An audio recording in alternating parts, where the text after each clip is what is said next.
Oke guys, kembali lagi bersama saya Miftahur Rahman dengan NIM 224104040008. Pada video kita kali ini, kita akan mengunjungi sebuah situs yang mana situs tersebut berupa sebuah monumen. Penasaran seperti apa monumen tersebut dan juga penasaran seperti apa kisah-kisah yang menegangkan dalam monumen tersebut? Mari lanjutkan.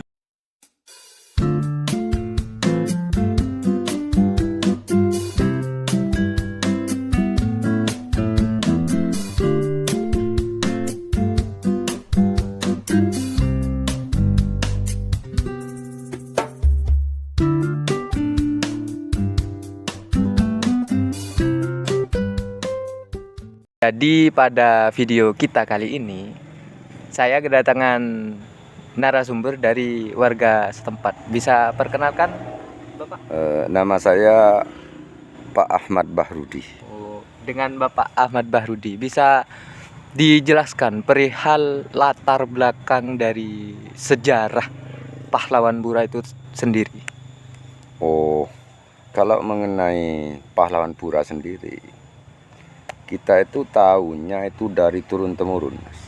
Jadi secara turun-temurun kita itu mengenal dan istilahnya dikenalkan oleh para sesepuh-sesepuh kita. Di antaranya Pak Pura ini sangat memusuhi Belanda waktu zaman kolonial itu. Dengan modalnya dia itu tangan kosong dan sebuah celurit. Dia itu kebal terhadap senjata apapun, walaupun dengan senapan atau dengan pistol, dia itu sangat kebal. Nah, dia itu seorang penghafal Quran yang sangat artinya dekat dengan para ulama. Seperti dulunya sepuhnya itu Kiai Abu Mansur namanya, yang berada di daerah Sanggar Subo. Kemudian ada namanya putranya Ki Abdus Syakur dan Ki Abdul Hamid. Itu sangat dekat dengan para ulama. Nah, dianya sendiri hafal dengan Al-Quran. Jadi otomatis dia itu kebal terhadap senjata dan sangat ditakuti oleh Belanda. Walaupun setelah Belanda itu terusir dari Republik kita ini, digantikan dengan Jepang, Belanda itu masih sangat ambisi untuk menghabiskan, artinya menangkap yang namanya Pak Pura itu. Akhirnya pada agresi Belanda yang kedua mungkin itu, Juli 1947 dicarilah Pak Pura itu dan tertangkaplah oleh namanya KNIJ. Bisa dijelaskan apa itu KNIJ, Bapak? Kenil itu namanya. Oh, Kenil. Yang sesepuh kita itu mengenalnya dengan Kenil. Kalau secara pendidikan KNIJ namanya, KNIL namanya, Kenil. Itu pasukan dari sekutu Belanda atau agresi perang itu.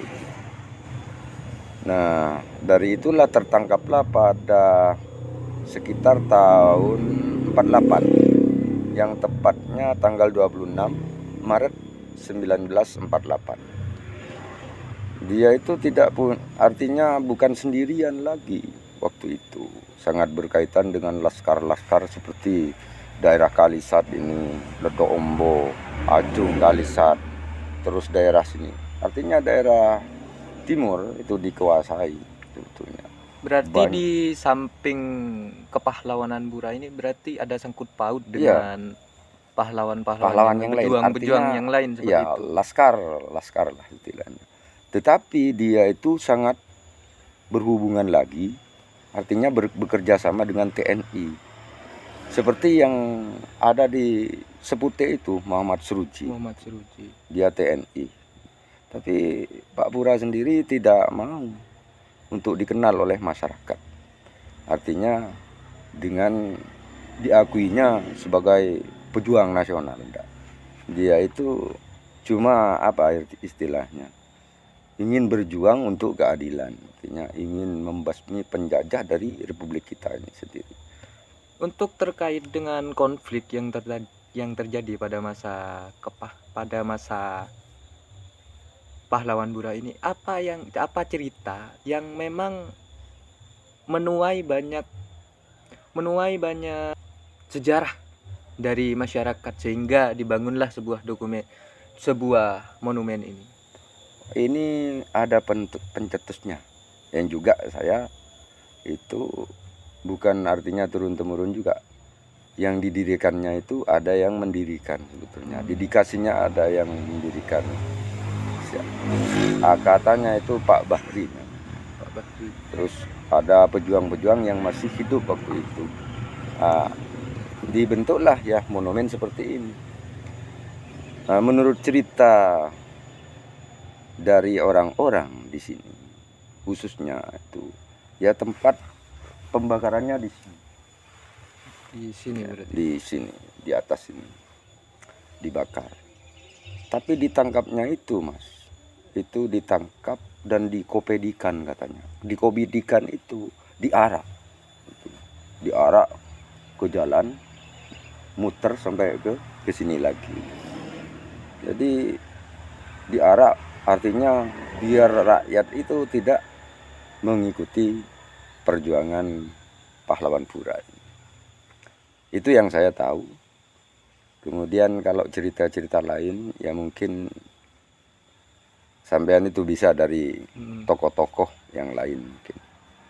Untuk keterkaitannya Pak antara pahlawan Bura dengan pahlawan-pahlawan yang lain itu kayak gimana Pak? Artinya berkesinambungan, artinya berjuang itu kan demi keseluruhan dan wilayah. Artinya wilayah timur itu ya dipasrahkan mungkin sebagai pejuang lokal ya ke Pak Bura ini. Artinya kalau bermisikan nasional mungkin dia itu punya jabatan seperti TNI kan begitu. Ya, dia itu cuma laskar rakyat, tapi untuk artinya penggigih dan pejuang khususnya di desa sendiri. Kawasannya di daerah Kalisat, Ajung, Gelagawero, Ombo ini dikuasai oleh Pak Bura. Kawasan utara dan ke timur. Mungkin Muhammad Suruji itu artinya dikebumikan di sana, di daerah Sepute itu. Mungkin ya berhubungan juga dengan laskar-laskar yang di daerah Mumbul atau di daerah yang lain. Untuk tujuan dibangunnya monumen ini itu apa Pak? Ya kita itu kan ingin mengenang dan mengenal sebetulnya bagaimana pahlawan kita itu berjuang dengan modalkan nyawa istilahnya. Jadi darah-darah mereka itu supaya bisa dikenal oleh seperti kita dan generasi muda seperti sekarang kayak sampean sendiri, supaya diambil teladannya bahwa perjuangan itu sampai sekarang masih belum mencapai keadilan dan kemakmuran. Artinya membela demi rakyat dan tanah air kita sendiri. Mungkin itu yang saya bisa sampaikan.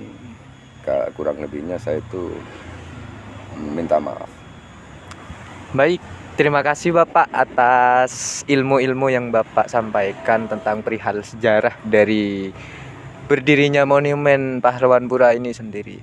Jadi seperti itu akhir dari video kita kali ini. Kalau ada yang salah dan juga kurang, saya mohon maaf dengan sebanyak-banyaknya. Terima kasih. Wassalamualaikum warahmatullahi wabarakatuh.